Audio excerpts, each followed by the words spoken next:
आदाब नाजरीन, मैं हूं आपका मेज़बान अब्दुल वाजिद और आप देख रहे हैं तस्नीम टीवी। नाजरीन, आज की हमारी खास पेशकश शख्सियत हिंद में आपका इस्तकबाल करता हूं। जब हम खवातीन आज़ादी की जंगजू की बात करते हैं तो हम में से बहुत कम लोगों को जानकी देवी बजाज का नाम याद है।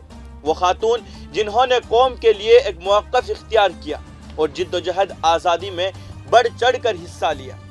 आज की इस खास पेशकश में हम आपको उनकी कहानी और तहरीक आज़ादी के दौरान उनकी शराकतें बतलाएंगे।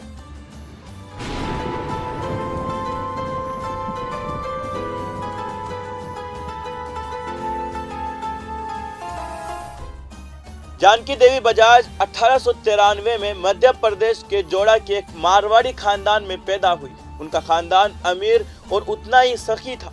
हर तबके, हर जात और हर मजहब के लोग उनसे मुस्तफिद होते थे।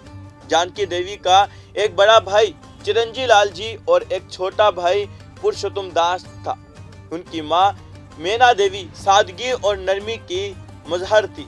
वो न सिर्फ पड़ोसियों बल्कि अपने नौकरों को भी उनके काम में मदद करती थी। उन्होंने जमुना लाल बजाज यानी बजाज ग्रुप के बानी से शादी की और बजाज फैमिली में लीड ऑफ द हाउस बन गई। उनकी शादी के बाद वो 1902 में वर्धा आ गई।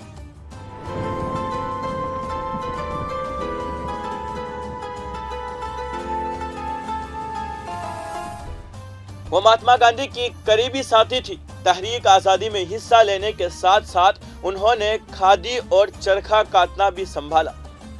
साल 1921 में गांधी जी से मुतासिर होकर जानकी देवी बजाज ने घर के अंदर और बाहर इस्तेमाल होने वाले गैर मुल्की कपड़ों को जला दिया। उन्होंने सबको खादी पहनाया। दिन रात वो चरखा और तकली पर काम करती और घर घर जाकर चरखा काटना सिखाती।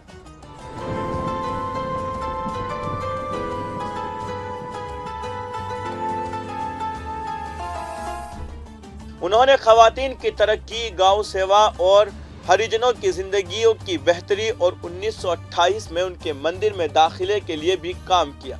आज़ादी के बाद उन्होंने विनोबा भावे के साथ भूदान तहरीक पर काम किया। जानकी देवी बजाज को 1956 में दूसरा सबसे बड़ा शहरी एजाज पद्म भूषण से नवाजा गया। मेरी जून यात्रा के उन्वान से उनकी सवा उम्री 1965 में शायी हुई थी। उनका इंतकाल 1979 में हुआ।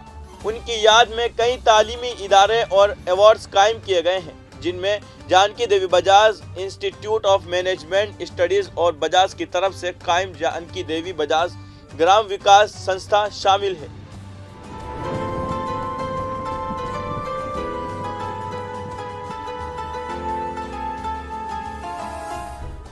जब हिंदुस्तान आज़ादी के 70 साल का जश्न मना रहा है, हम आपके लिए उन खवातीन की कहानियां लाते हैं जो हिंदुस्तान की आज़ादी की जिद्दोजहद का हिस्सा थी। आपने उनमें से कुछ के बारे में सुना होगा, लेकिन ज़्यादातर का जिक्र हमारी तारीख की किताबों या मशहूर यादाश्तों में नहीं मिलती। ये ज़िंदगी के तमाम शोबों से ताल्लुक़ रखने वाली आम खवातीन थी, जिन्होंने आज़ादी के मकसद में गैर मामूली खिदमात अंजाम दी। आज की इस खास पेशकश में बस इतना ही। मुझे दीजिए इजाज़त और आप देखते रहिए तस्नीम टीवी, आपके मेज़बान अब्दुल वाजिद के साथ। अल्लाह हाफिज़।